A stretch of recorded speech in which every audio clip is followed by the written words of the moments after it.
Kembali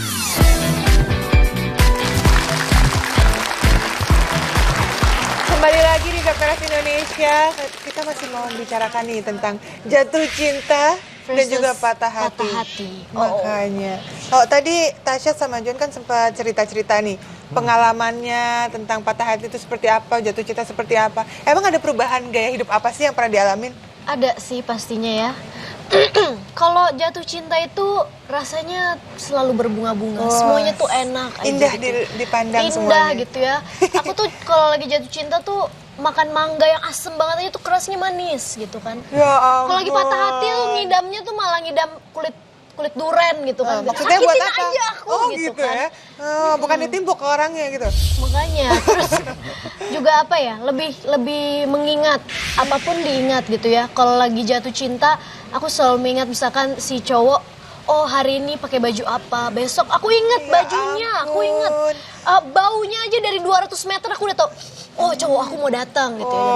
Jadi kayaknya tuh reseptornya makin berfungsi gitu ya. Tahu-tahu langsung semuanya jadi super. Benar, sementara kalau lagi patah hati lemes, dan lupa hari kayak gitu. Kalau Jun? Kalau lagi jatuh cinta nih, aku moodnya tuh enak banget, baik semua orang aku sapa, ramah, terus nggak marah-marah. Kalau mobil aku ketabrak, tenang aja, ada asuransi. Gitu. Nggak marah-marah dulu ya, Nggak marah-marah santai. dulu, iya. Tapi kalau patah hati? Kalau patah hati, mobil aku ketabrak, woi kurang aja lo ya, sini lo gue tonjok. Gitu. Waduh, kok dipelampiasinnya ke orang lain sih jadinya? Ya pokoknya lebih di mood aja, lebih. Moodnya yang kebawa ya. Tapi yang perasaannya itu pasti beda-beda nih. Gimana ya dengan penonton yang ada di studio? Dokter Yan?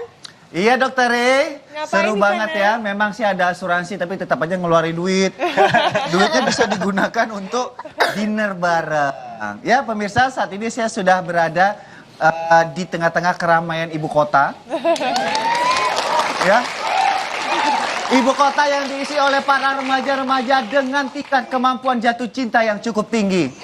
Mereka cinta pada negeri ini tapi juga mereka lebih mencintai pasangannya. Oke, nama kamu siapa? Idam. Idam. Idam. Dam. Irma. Irma berapa kali dapat pacar? Udah berapa pacarnya dulu sama sekarang? 2 kayaknya. 2. Kasihan lu nggak diakui, weh. Kalau kamu Idam, berapa kali mak ngelarangin kamu pacaran? Wah, banyak dok. Banyak. Oh, berarti mak tahu bahwa Idam itu harus sekolah dulu, ya. Permintaan saya minta Anda berdua tolong tulis di papan ini. Jadi pemirsa mereka akan menulis di papan ini apa perubahan gaya hidup yang mereka alami saat mereka jatuh cinta atau di saat mereka lagi patah hati. Mungkin masalah jadi jarang mandi atau mungkin suka masak-masak atau suka jalan-jalan sendiri. Ya, silakan kita hitung sampai 15 detik.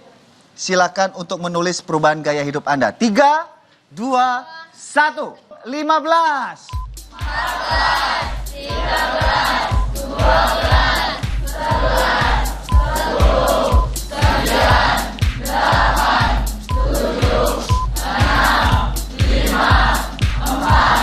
11, marah-marah.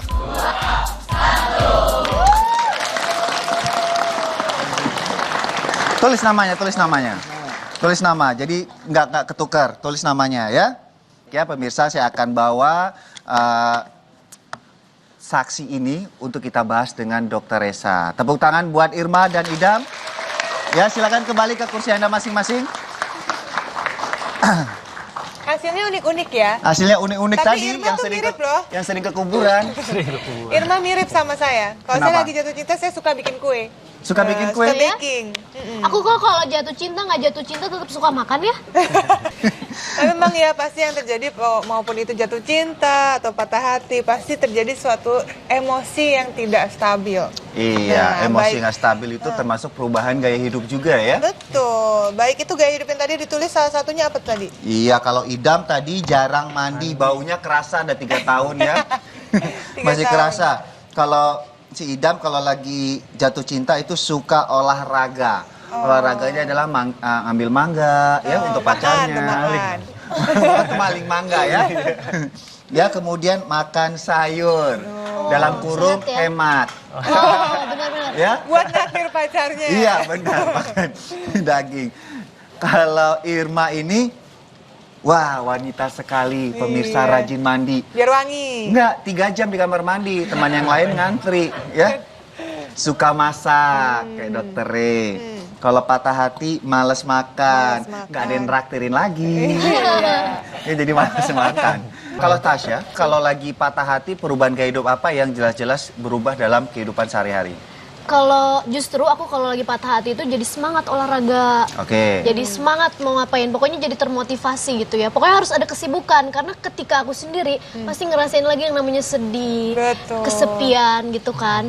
Jadi harus kayak olahraga ataupun menyibukkan diri dengan kegiatan-kegiatan yang positif Iya. gitu, supaya nggak jadi galau. Makanya itu juga karena kalau misalnya kita berlama-lama nih patah hati, kan juga akan ada gangguan di tubuh kita. Salah satunya nih seperti yang dikatakan oleh National Heart Syndrome di Amerika, Ya. itu mengatakan bahwa 3% penduduk yang mengalami patah hati itu akan mengalami serangan jantung. Waduh, hati-hati. Berat ya, bahkan itu bisa mempengaruhi kondisi tubuh kita lainnya, kayak misalnya emosi yang tidak stabil bisa meningkatkan asam lambung. Jadi buat orang-orang yang sedih banget patah hati, kenapa kok dia jadi gampang sakit, gampang mengamah, itu karena itu tadi nggak stabil di tubuhnya, bahkan hormon adrenalin bisa tidak Iya. stabil, kadarnya bisa meningkat drastis, nah itu bisa menyebabkan seseorang itu jadi mudah sakit juga. Dan juga biasanya sih kalau orang lagi jatuh cinta ya, itu disuruh apapun ingat. Oh iya, iya. Ya, perubahan perilaku itu ada. Oh, hari ini adalah kalau pacar gue tuh senangnya makan ini, dia bawa. Itu rela tuh sampai malam nyariin di minimarket. Iya, benar. Jangankan mini, super minimarket juga dia cariin tuh barang biar besok bisa memberikan kepada orang yang dia cintai. Tapi kalau lagi patah hati, diomongin siapapun nggak inget kan? Guru suruh ngerjain tugas juga nggak inget. Ah, apa Bu? Jadi ada perubahan dari kemampuan daya ingat tanpa disadari. Dan Ya. juga daya konsentrasi. Iya. Nah, makanya tetap harus fokus. Jadi melatih fokus itu tetap harus, meskipun kita lagi patah hati, fokus dan konsentrasi harus dijaga. Benar. Apalagi kalau jatuh hati, Jatuh cinta. patah hati, Oh. stresnya berlebihan. Kalau misalnya Tasya atau Ajun, maaf ya, dalam ada resiko penyakit diabetes dalam keluarga, ini bisa tidak seimbangkan si hormon insulin yang mengatur transfer gula darah ke sel. Jadi hampir kebanyakan orang yang patah hati, kemudian stresnya berkepanjangan bisa meningkatkan kadar gula darahnya. Jadi diabetesnya Jadi semakin... makin manis ya orang itu. Enggak, diabetesnya parah, bukan manis. Kadar gula. Meningkatnya kadar gula juga mengaruh loh ke jerawat. Makanya Waduh. kalau udah mulai jatuh cinta ataupun patah hati, kok saya timbul jerawat ya. Nah, itu salah satu efeknya dari itu tadi. Iya, pola makan yang teratur menjadi tidak teratur, atau bisa juga sebaliknya. Kemudian jam tidur yang teratur jadi nggak teratur, atau sebaliknya. Kemudian apapun itu sebenarnya perubahan gaya hidup di saat kita jatuh cinta atau patah hati itu kembali kepada satu kata, kontrol. Ya? Di saat seseorang bisa mampu mengontrol apa yang terjadi pada dirinya, baik itu jatuh cinta maupun patah hati, ini akan meregulasi sistem hormonal dan akhirnya metabolisme juga ikut terjaga. Nafas teratur. Contohnya saking euforianya, Nggak tenang ya. Ayam tenang. langsung epilepsi. Jangan. Enggak ya.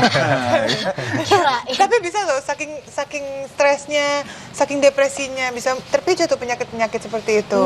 Kalau memang dia punya epilepsi, bisa tiba-tiba muncul. Oke, ternyata tidak hanya cinta dan sayang yang memenuhi kebutuhan kita dalam kehidupan ini. Sayuran juga dibutuhin loh. Apalagi untuk dua orang ini, ibu hamil dan si cabang bayi. Sesaat lagi informasinya di Dr. Os.